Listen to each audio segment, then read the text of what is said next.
आप सभी को जय मसीह की जीसस वॉइस यूट्यूब चैनल में आप सभी का स्वागत है।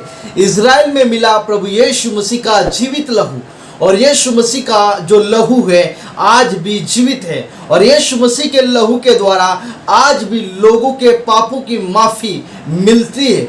मेरे प्रिय भाई बहनों, यीशु मसीह के लहू के बारे में बाइबल हमें इसके बारे में बताती है, लेकिन मैं आपको सबसे पहले ये बताऊंगा कि इजराइल में किस प्रकार से प्रभु यीशु मसीह का लहू खोजा गया और किस प्रकार से वो आज भी प्रभु यीशु मसीह का जो लहू है वो जीवित है। उसी के लहू के बारे में मैंने एक डिटेल्स वीडियो बनाया है, मैं आपको उसका लिंक डिस्क्रिप्शन में दे दूंगा, वहां पर जाकर आप इस वीडियो को पूरा देख सकते हैं। लेकिन इस वीडियो में मैं केवल प्रभु यीशु मसीह के लहू के बारे में बताने वाला हूं। प्रभु जीवित है और वो तीसरे दिन जी उठा है और आज भी लोगों का उद्धार करता है, और उसके खून के द्वारा, उसके लहू के द्वारा सारे लोग शुद्ध किए जाते हैं। घटना है वो 1903 की है। रॉन वाइट करके एक इतिहासकार, एक वैज्ञानिक, एक पुरातत्व की खोज करने वाला रॉन वाइट 1903 में इजराइल में आते हैं।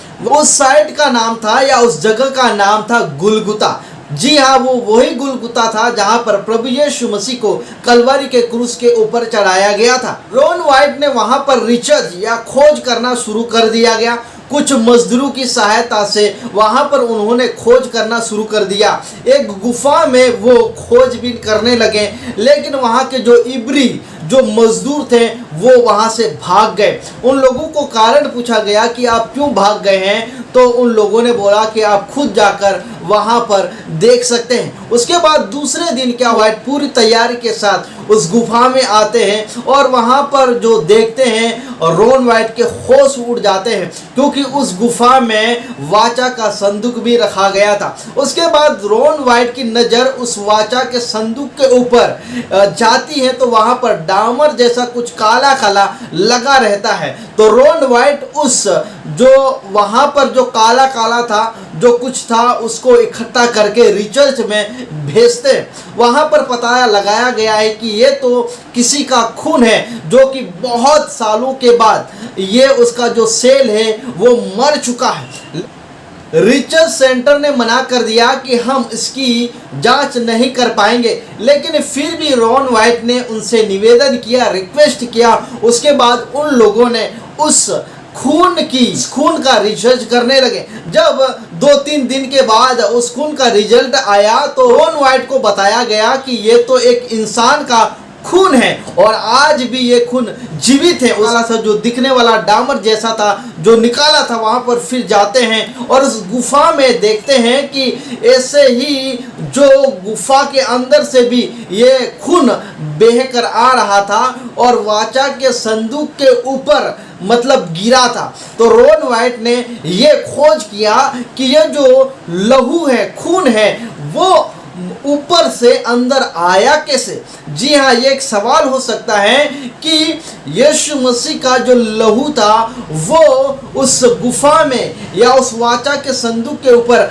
आया कैसे। जब रॉन वाइट ने और खोजबीन किया तो उनको पता चला कि जिस जगह पर प्रभु यीशु मसीह को कलवरी के क्रूस के ऊपर चढ़ाया गया था, वो खून वहां से आ रहा था। उसके बाद रॉन वाइट ने परमेश्वर के वचन को याद किया, जहां पर लिखा गया है जब प्रभु यीशु मसीह ने अपने प्राण त्याग दिए तो लिखा है कब्र खुल गई, चट्टानें तड़क गई। जी हाँ, मत्ती रचित सुसमाचार उसका 27 अध्याय और 50 कलम हम पढ़ेंगे।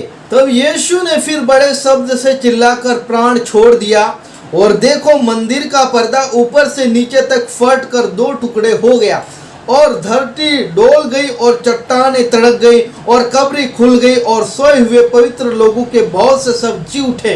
उठने के बाद वे कब्रों में से निकलकर पवित्र नगर में गए और बहुतों को दिखाई दिए। तब सूबेदार और जो उसके साथ यीशु का पहरा दे रहे थे भूकंप और जो कुछ हुआ उसे देखकर अत्यंत डर गए थे और कहा, सचमुच यह परमेश्वर का पुत्र था। तो यहाँ पर जो वचन कहता है चट्टानें तड़क गई, मतलब जिस जगह पर प्रभु यीशु मसीह को चढ़ाया गया था और यीशु मसीह क्रूस के ऊपर लहू लुहान थे, क्योंकि उनके हाथों में किले ठोका गया था, कांटों का मुकुट पहनाया गया था और पैरों में किले ठोका गया था, उनकी छाती में भाला गया था, जिसके कारण से खून काफी बह रहा था।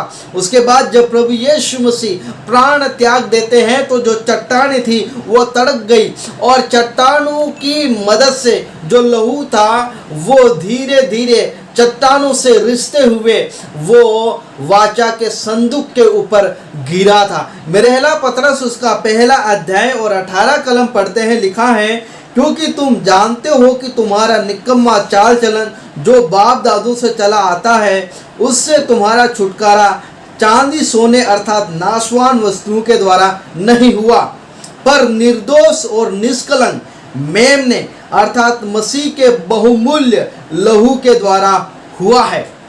जब हम इब्रानियों 9 अध्याय और 14 कलम पढ़ते हैं तो मसीह का लहू जिसने अपने आप को सनातन आत्मा के द्वारा परमेश्वर के सामने निर्दोष चढ़ाया तुम्हारे विवेक को मरे हुए कामों से क्यों ना शुद्ध करेगा ताकि तुम जीवित परमेश्वर की सेवा करो। 22 कलम में लिखा है, सच तो यह है कि व्यवस्था के अनुसार प्राय सब वस्तुएं लहू के द्वारा शुद्ध की जाती हैं और बिना लहू बहाए पापों की क्षमा नहीं है। मसीह का जो लहू है वो सामर्थ्यशाली लहू है और वो पाक लहू है और आज भी प्रभु यीशु मसीह का जो लहू है लोगों को शुद्ध करता है, लोगों को पवित्र करता है। तो यीशु मसीह के लहू की जय। उसके बारे में अगर आप विस्तार से जानना चाहते हैं तो मैंने एक वीडियो बनाया है, लिंक मैं आपको डिस्क्रिप्शन में दे दूंगा, वहां जाकर इस वीडियो को देख सकते हैं। आप सभी को जय मसीह की प्रेज़।